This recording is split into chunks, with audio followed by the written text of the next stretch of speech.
Assalamualaikum warahmatullahi wabarakatuh. Kami dari kelompok 5 hari ini akan membahas mengenai etika dalam bisnis internasional. Kelompok kami terdiri atas Aliza Putri Ramadhani, Alvina Damayanti, Halimatus Zahra, Jessica Halim, dan Selvia Tambah.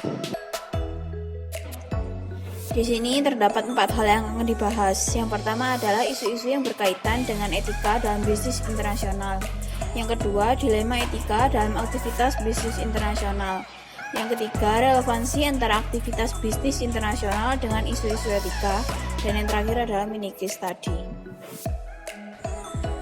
Isu-isu yang berkaitan dengan etika dalam bisnis internasional. Etika adalah salah satu hal yang mampu membimbing dan mengingatkan para orang-orang kepada suatu sikap yang baik yang harus selalu dipatuhi dan dilaksanakan. Etika bisnis internasional adalah prinsip-prinsip dalam dunia internasional yang mengatur tata cara, tindakan seluruh anggota organisasi bisnis antar negara. Pentingnya etika bisnis internasional jika dilihat dari perusahaan multinasional adalah: yang pertama, menghindari konflik dengan karyawan akibat perbedaan budaya. Yang kedua, mengurangi kecurangan-kecurangan yang dilakukan pihak perusahaan asing. Yang ketiga, menghindari eksploitasi berlebihan oleh pihak perusahaan. Dan yang keempat, melindungi norma yang disepakati oleh kedua belah pihak. Isu-isu etika dalam bisnis internasional. A. Korupsi. Korupsi adalah penyalahgunaan wewenang oleh seorang pegawai atau pejabat untuk mengeruk keuntungan pribadi. B. Sweatshops. Pekerja di dalam pabrik memiliki jam kerja yang sangat panjang dengan kondisi memprihatinkan dan diberi gaji relatif rendah dibanding mereka yang pekerjaannya sama di negara maju. C. Buruh anak. Perusahaan berargumen bahwa mempekerjakan anak adalah hal yang etis karena dapat mengeruk keuntungan yang lebih dari bisnis dan memenangi persaingan. D. Ekspor limbah industri. Limbah industri negara maju diekspor ke negara miskin atau berkembang. E. Farmasi. Perusahaan multinasional yang bergerak di bidang ini mengalami kendala dalam menetapkan harga antara keinginan investor dengan rakyat negara miskin. Selanjutnya ada dilema etika dalam bisnis internasional. Dilema etika adalah suatu situasi di mana secara etis tak ada alternatif yang dapat diterima. Munculnya dilema dan berbagai masalah etika internasional berakar dari perbedaan sistem politik, hukum, kemajuan ekonomi, serta budaya antar bangsa yang berbeda. Seorang manajer harus mampu mencari solusi yang dapat diterima.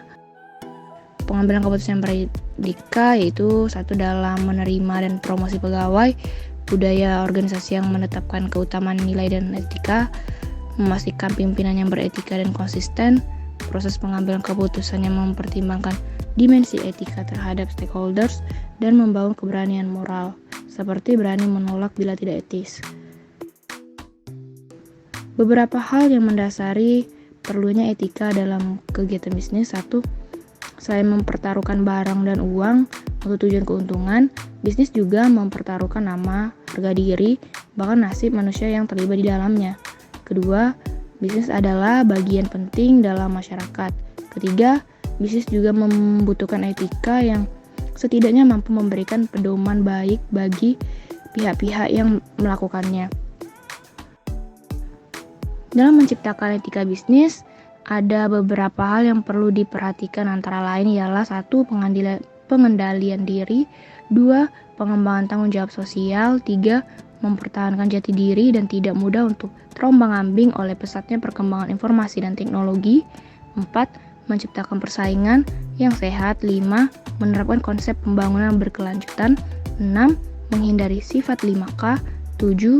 Mampu menyatakan yang benar itu benar, 8. Menumbuhkan sikap saling percaya antara golongan pengusaha kuat dan golongan pengusaha ke bawah, 9.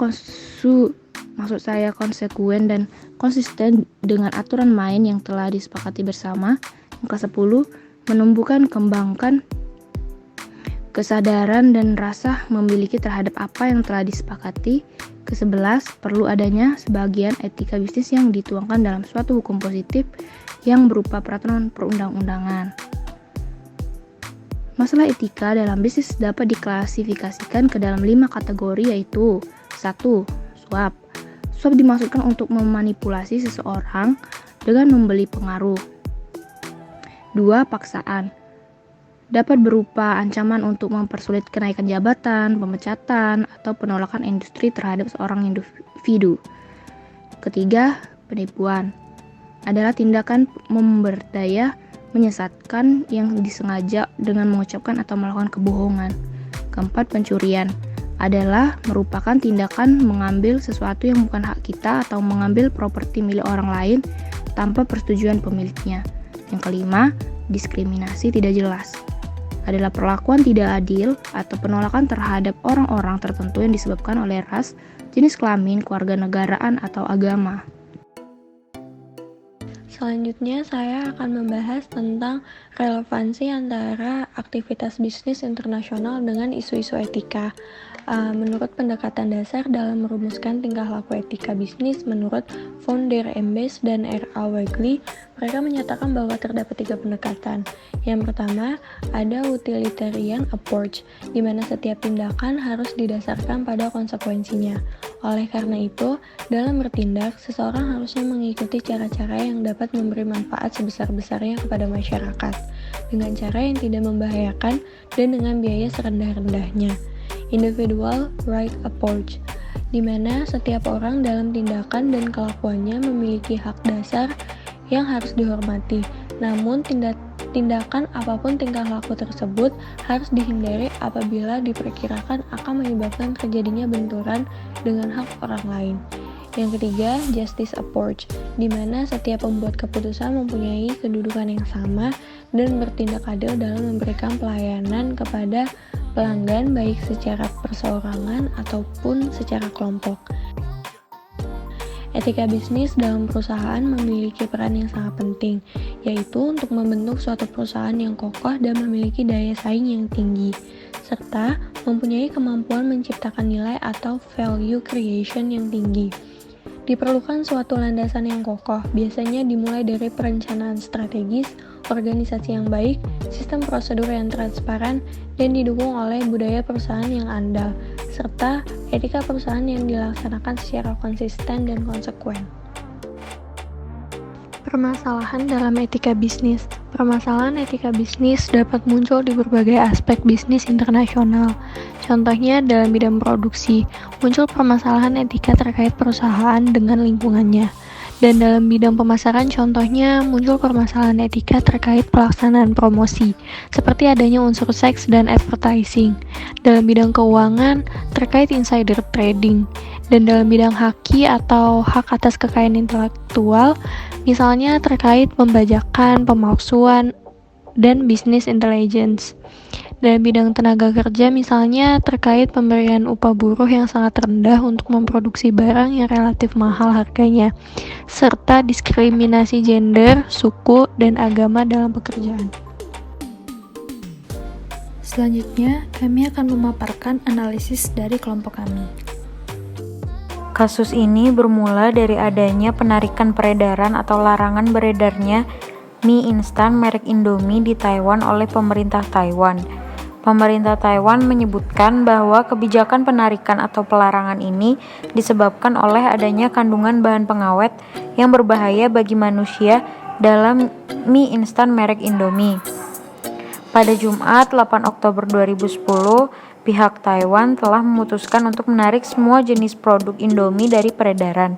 Demikian pula di Hong Kong, 2 supermarket terkenal juga untuk sementara waktu tidak memasarkan produk dari Indomie. Ketua Badan Pengawasan Obat dan Makanan membenarkan tentang adanya zat berbahaya bagi manusia dalam kasus Indomie ini. Dijelaskan bahwa Indomie mengandung nipagin yang ternyata juga terkandung dalam kecap yang ada di dalam kemasan Indomie. Namun, Ketua BPOM menjelaskan bahwa kadar kimia yang terkandung dalam Indomie masih dalam batas wajar dan aman untuk dikonsumsi. Ketua BPOM menyampaikan juga bahwa Indonesia merupakan anggota Codex Alimentarius Commission. Menurutnya, sebenarnya produk mie instan Indomie sudah mengacu pada persyaratan internasional tentang regulasi mutu, gizi, dan keamanan produk pangan. Masalahnya, Taiwan bukan anggota Codex Alimentarius Commission, sehingga produk Indomie ditolak beredar di Taiwan dan Hong Kong. Ketua BPOM menyampaikan bahwa produk Indomie yang dipasarkan di Taiwan seharusnya untuk dikonsumsi di Indonesia. Mengingat standar di antara Indonesia dan Taiwan berbeda, muncullah kasus Indomie ini. Analisis dari kelompok kami adalah pemerintah Taiwan melanggar etika bisnis perdagangan internasional. Seharusnya pihak Taiwan tidak serta-merta menuding PT Indofood memiliki zat berbahaya di dalam produknya, yang justru sebenarnya semua produknya sudah lulus laboratorium. Walaupun mungkin tujuan pihak Taiwan adalah melindungi produsen Indomie di Taiwan, seharusnya pihak Taiwan bisa membuat perjanjian atau kesepakatan sebelum melakukan ekspor-impor tanpa memunculkan kasus seperti ini. Itulah mengapa dasar-dasar etika dalam berbisnis sungguh penting untuk diterapkan, apalagi dalam skala global. Sekian presentasi dari kelompok kami, kurang lebihnya mohon maaf.